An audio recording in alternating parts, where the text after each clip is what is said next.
Okay, so thank you all for joining us today to the Healthy Aging Symposium.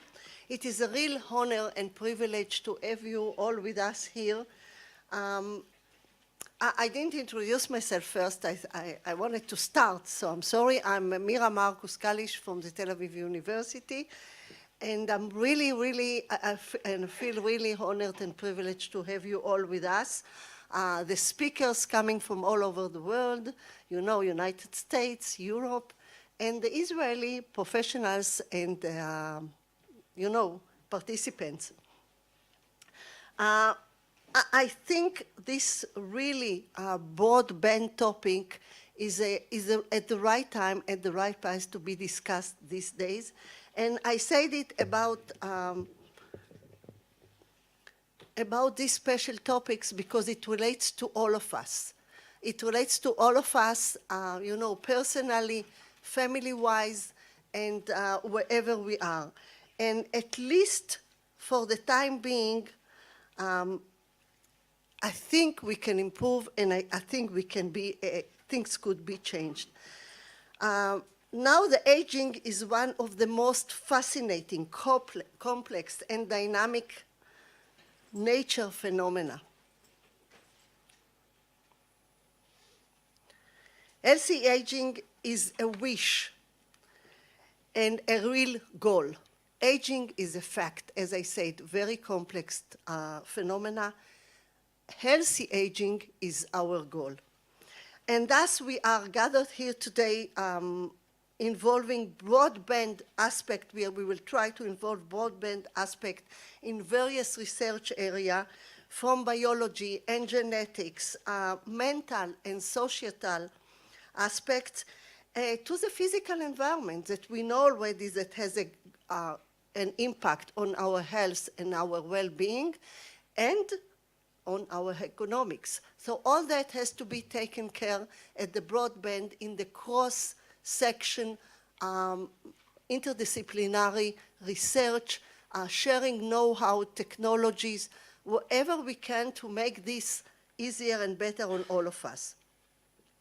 And I call that, I titled that micro and macro environment, where I relate to the micro in body, physical, or physiological features, and out body, the environment, the mental, the culture, the belonging, whatever affects our behavior in our natural surrounding. And this, the micro and macro environment, is that what we want to discuss these days, trying to share all know-how and between all professionals. And you know, all those have a major effect on us, but we are all coping with that in our everyday, and it's physical and it's emotional. And I can tell you, I'm standing here as a daughter of, and I know how hard is these barriers, and I know that most of you know. And as young as I am, I'm looking forward, and I want to be better there. So I think this is a common goal for all of us. And you know, especially, it's a real big threat on society. And as the number of elderly these days surge with, you know, life expectancy of over 20 years for the nowadays 65. The young 65 has at least those 20 years, and Israel has a real, you know, good privilege on the number of 80 people. I mean, 80 plus people. So I think we are in a good spot, but I think there is better way to you know, tackle all these barriers and make it better for all of us. There is a slightly advantage on the 20 years with the women, you know, and that's also, being a woman is some privilege. But this, as I said, the goal is to grant elderly people with a reasonable quality of life. It doesn't matter what age you are. We want to feel good. We want to belong. We want to be healthy. We want to be effective. All that has to work out. And again, it's a cross-section. It's across the health and across the sociology and across, even your free time. What are you doing with that? So all that has to be taken care. And, we will try to cover as much as we can today with all these wonderful speakers. And really, we have a wonderful group, very prestigious group.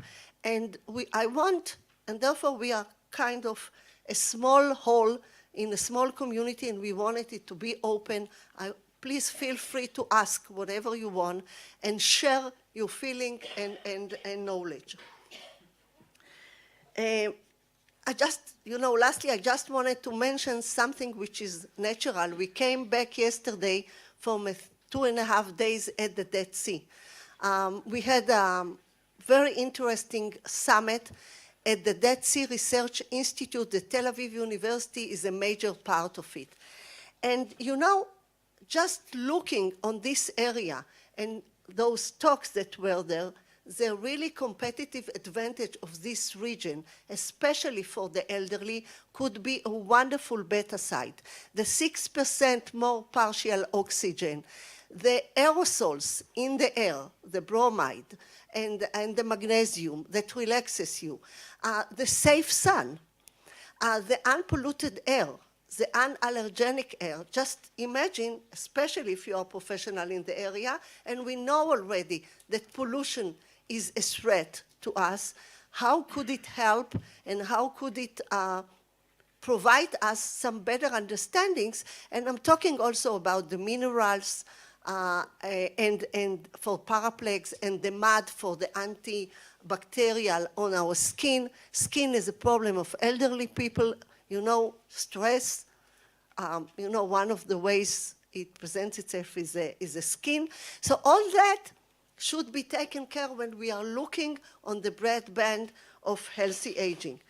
So we have a very great challenge in front of us. And we are looking forward to this discussion, and I hope for more, and to join forces and collaboration internationally and nationally towards tackling this big goal. And to open this session, before opening, I wanted to tell you that if you are here, but you have colleagues that are at home and you want them in Israel or outside, anywhere in the world, we are live broadcasting this session, and just enter to our site, and in the site, you'll have the link to the live broadcasting.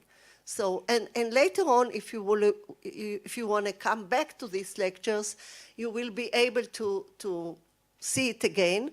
And more than that, there are two lecturers from the United States who couldn't make it. One because of Trump obligation now about this area, and the other one because he got sick. I don't know what is the difference between the two, but they send their presentations, and it will be also on site. It's Professor Luigi Ferrucci that sent a presentation of 30 minutes, and Professor Anto Bonci that sent his presentation of 7 minutes. So afterwards, as an aperitif, you could look at home. So it's my great pleasure to open this session and to invite Professor Yoav Ennis, the Vice President for R&D at the Tel Aviv University, to open and chair the first session. Thank you.